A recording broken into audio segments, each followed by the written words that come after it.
Hey babes, welcome back to Coffee Over Apples. My name is Steph. Hi, my name's Larry. My face is stuck this way. We both recently read Ring, The Ring by Koji Suzuki. Yes, it is exactly what you were thinking of, the horror movie with the whole girl coming out of the TV thing. She doesn't come out of the TV. If you like this content, consider giving it a thumbs up. And if you want to get extra perks from my channel, consider becoming a channel member at any level to get access to all of my book clubs. Also, I'm going to preface this by saying that there will be spoilers. This book is like 30 years old. The movies have been out for 20 something years. If you don't want to hear spoilers, do what you got to do, but we're going to go into a deep dive. Anyway, this is a thing that we like to do whenever we read a horror book together, and we had a lot of things to say about this one. Ring by Koji Suzuki is a horror that was written in the 1990s in Japan. It is the same book that created this wave of horror movies that were translated into other cultures, as you might be aware of. The one featuring, is it Buffy the Vampire Slayer? Wait, was it Sarah Michelle Gellar? I thought it was Sarah Michelle Gellar. No, because I know one of them was Naomi Watts. A lot of the J-horror that we now know is because of this initial wave from Japan with the film. Want to get something out of the way. The reason that I was so intrigued to read this is because he read it first, and when he read it, it was like, the girl never comes out of the TV. I was like, what do you mean? That's what this movie's famous for. When I tell you the creative liberties that these directors took in order to make it appeal to an American audience, wild. I mean, it's not just the American audience. Remember that even the Japanese film does take a lot of liberties. I think it's just about how do you turn something that's really high concept into something that's like palatable as like a horror movie. That's fair because it is a very cerebral book. Mm-hmm. Yeah. It also kind of goes into our next point about sci-fi and how this is a sci-fi book, whether or not people realize it or not. The movie, by comparison, is a straight Japanese folklore curse horror. There's this curse and it affects people and people die. And they kind of skim over all of the aspects in the book where kind of the disease, the ring curse is also a virus, and how like kind of it is compared to this ailment as opposed to just like a traditional curse. Koji Suzuki uses the concept of like diseases like smallpox as like a parallel to the idea of what is the Japanese folklore curse like in the modern lens. So that's bringing us into some thoughts, some thoughts that we have. I'm still going to continue the series, even though you're going to hear me say some things that are going to criticize the series because it very clearly is a product of its time. One thing is that our villain, villain, Sadako is the name of the girl that we know as comes out of the TV. However, there's still a TV involved, right? So this guy, Asakawa, ends up finding this VHS that he goes to watch because he's trying to figure out why this group of teenagers all had heart attacks at the same time.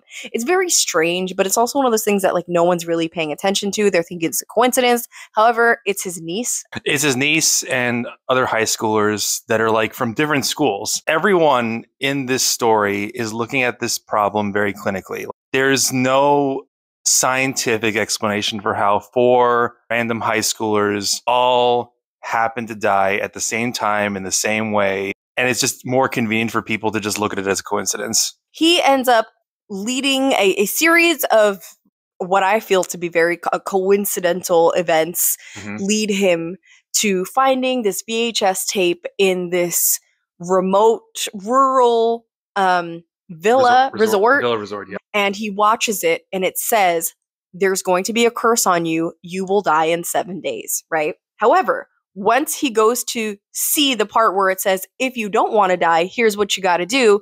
Someone taped a sitcom over it and he's like, oh shit, am I going to die? I think part of it is whether or not he wants to believe that it's real first.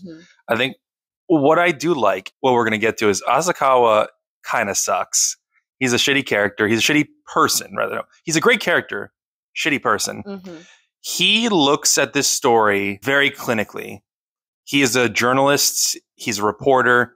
His whole thing is that he's looking at this as like a straight up like a crime scene investigation. So everything he does is like, okay, how can I prove this is real? How can I understand if this is actually happening?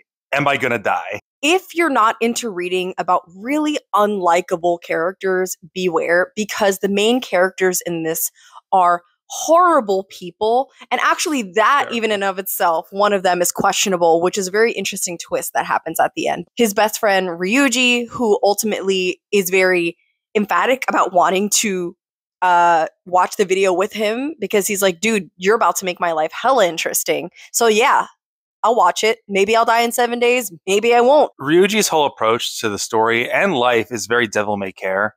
And kind of, it's part of what makes him so horrific because, you want me to say it? Sure. Part of his character that we learn about initially is that Asakawa went to school with him. They've been friends for a very long time. And allegedly, Ryuji claims that he has essayed 3 different people and that he basically just got away with it. And like he has this like thrill talking about how he got away with it. I guess that's the obvious reason why you look at Ryuji and say this character sucks, this person sucks. But we didn't really get into why Asakawa sucks. Very easy to see when you look at how he's compared to Ryuji. He rolls with it. He's very passive. He doesn't really have any drives. So like when Ryuji does the stuff, most sensible people will be like, if they're not going to try to get them like committed or arrested, at least they wouldn't want anything to do with a person like that. But not only is Asakawa fascinated by Ryuji and sticks with Ryuji, he doesn't excuse the things he does, but he doesn't reprimand him for them. He doesn't condemn him for it. He doesn't. Yeah, and that says a lot about the kind of character that Asakawa is. We find out later on that Ryuji may not have actually done those things, that he may be asexual because of some things that are revealed. And so what it really does is it changes the way that Asakawa is supposed to see himself. If you go into this and you're well within the book and you're thinking, these people are absolutely horrible, how could I read this book and enjoy it? Know that there's more to it. I think what's interesting is that this is at least partially a character-driven narrative. Ryuji and Asakawa more so are kind of the driving force of the story. But it is also, I think, personally what makes this book interesting is that it's concept-driven. I think the idea behind the curse and how these characters interact with the curse is what makes this story so compelling. This is what makes this a 5+ book series. But I think the most interesting character isn't either of them. I think it's the antagonist of the story, Sadako. Here's my gripe. Sadako is such an interesting character because she's gone through a lot. Her mother was a psychic, a legitimate psychic. Sadako's mother was exploited by her husband to become this medium. There was a point where he puts her under an extreme amount of pressure and she refuses to perform because she feels like she's being set up for failure and her powers don't necessarily work that way. So his decisions to exploit her mother and treat her poorly ultimately led to her mother choosing to end her existence. And so Sadako has a lot of vengeful feelings against the world. Combine that with the fact that we learn that Sadako is intersex, and intersex representation in media, period, is extremely hard to come by. So when I learned that we were going to have some intersex rep in this, I was kind of excited. However, the fact that she is being made at this moment in this first book to be the villain of the situation makes me very uncomfortable. Now, there is some counterbalance to that, to the fact that our main characters are irreparably horrible human beings, and it can be, I think, argued that our main characters might be worse than Sadako because Sadako's motivations for wanting to get revenge on the world, and also her using her cognitive abilities to convince another man to SA her, is really fucked up, in my opinion. There's a lot of chaotic energy to it. Yeah. I think what's important to also look at it is that Sadako does kind of fit a very common trope in Japanese folklore of like tragic characters that become, I forget what the term is, like onryo, basically vengeful spirits. Her thing really fits with that idea. And I think more than anything, people could look at her with a sense of like empathy, that she has been through so much. A lot of these stories are tragedies. So that's why I think, in a sense, yes, if you want to think of it, that she's the villain by the sense that she is against all of humankind.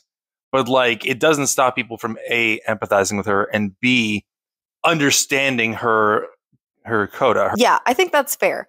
So it's like, in a way, I feel for her and it doesn't justify her actions. I feel like there was such a perfect opportunity here for Koji Suzuki to make this a feminist story by just having her be upset with the men of the world, because throughout this entire book, men are the problem. Like, it's her father, it's Asakawa, it's Ryuji. Like, these men are atrocious to the women in their lives, including Asakawa's wife and his daughter, who he does not give a shit about until he actually thinks that his life is in danger. And then all of a sudden he's like, whoa, I gotta take care of them. And for me, that's not necessarily enough to be like father of the year material or even husband of the day material, but whatever. So I just think it was a lost opportunity there. But again, I feel like because our main characters are just horrible people, it creates this very interesting dynamic where that's why I keep going quotations like villain question mark. I think there's a lot of nuance to all the characters. Asakawa and Ryuji as like regular human characters are detestable. The guy was a Jotaro and the gal, the guy who essays Sadako. The fact of what he does and basically tries to kind of go on with his life after the horrific things that happen, whether they're fully in his agency or not, it shows characters that are flawed. Inherently flawed, deeply flawed, but none of them seem like outlandishly flawed, because I think these are horrible things, but they're realistically horrible aspects. They're not like maniacal, you know? None of this seems like evil, mustache twirling, villainous things. These are like very realistic, horrible characters. I compare it to like, what was it, like characters from like an Inio Asano manga. Like they're like realistically fucked up, realistically horrible.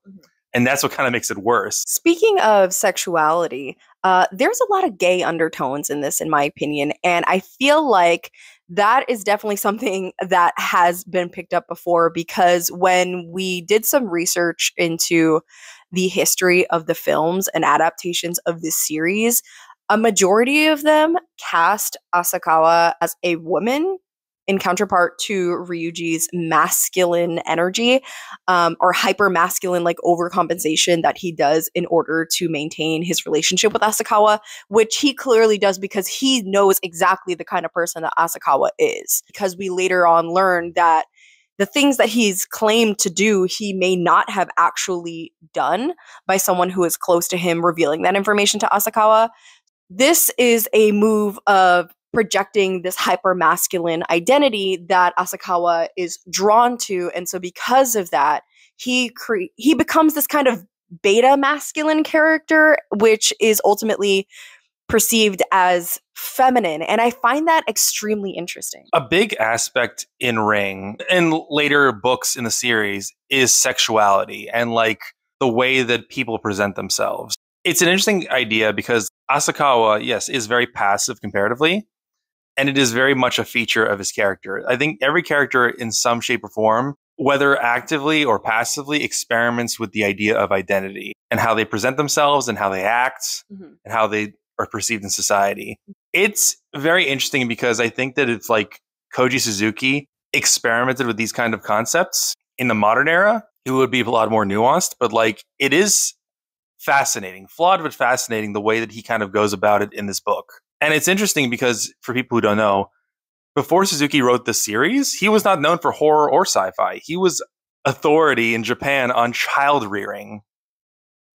That's wild to me. I guess he still is. He's still alive. What's interesting is that I think there's something about the idea that maybe he is musing on this idea of like how he is, as a man, is perceived as being like an authority on child rearing, something that in an older traditional setting is a female feature. And maybe that's something that he's reflecting on. So public health is something that's really interesting, and also great timing because I recently read Everything is Tuberculosis by John Green. And so when tuberculosis became a talking point in this book, which has to do with the resort that Asakawa went to, it was originally like a tuberculosis sanitarium. All of the ideas that they had about tuberculosis at the time are completely false, as we now know. This was rhetoric that was used as a means of exerting white supremacy, that you needed a certain quality of air, that only certain medications could be used by facilitating doctors at certain points, that the cure was only accessible by those that are wealthy. So like all of the things that he says in this book about tuberculosis are actually completely false, just a heads up. But I feel like it's also very interesting that like medicine and disease is such an important point in this book, again with the smallpox, because so the doctor ends up being the last person in Japan to have smallpox, and Sadako, knowing this, does the things that she does and uses that as a catalyst to have the curse become a virus. There is an important feature how like Suzuki kind of compares the idea of a curse to a disease, and how in the narrative the ring curse combines with smallpox to become this kind of like pseudo curse virus, and the fact that it spreads. The important thing about this aspect, and you see it now in like later films, like It Follows, like Smile, curse is like a disease and it spreads in a unique sort of way. The one thing, this isn't so relevant to the narrative, but it was something that when I read it, it really kind of just, it broke my heart. Okay. There's a very brief moment where Asakawa is talking to Ryuji about smallpox, and he's like, do we see smallpox anymore? And Ryoji looks at him like, what are you, a fucking idiot? Of course not. We have vaccines. We basically made it extinct because of proper use of public health. And I was just like, reading this in like in the year of our Lord 2025, and I'm just like, oh, honey, no. I'm having flashbacks. Yeah, no, it's just like, oh God. I just read that. I'm like, oh, this is so fucked up reading this 30 years after the fact. The fact that disease is kind of removed from the films is an interesting choice. It's the thing that grounds it initially to science fiction. Another thing that really makes it science fiction is the technology and the timing of this, which I feel like you said you wanted to speak more about. Yeah. Because had this concept been in our current day and age, I don't think it would work as well. Strangely enough, a product of a very specific pocket of time, the Japanese turn of the century, the fact that like VCRs and word processors and cassette tapes are such a vital aspect. The fact that people do not have cell phones easily accessible or anything like that. The fact that basically every single detail in the story is like so tense and so tight because they only have access to a phone at certain times. They only have access to a printer and news and stuff at certain times. Everything feels more tense and more isolated because of it. Actually love that about it.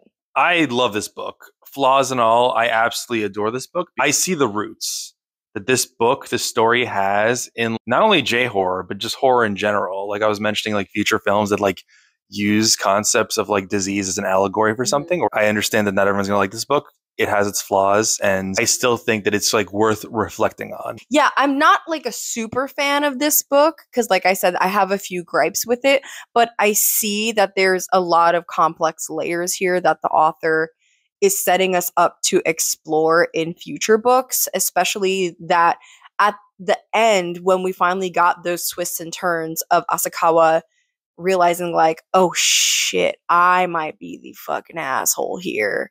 That was information that let me know like, okay, the author knows what they're doing on some level.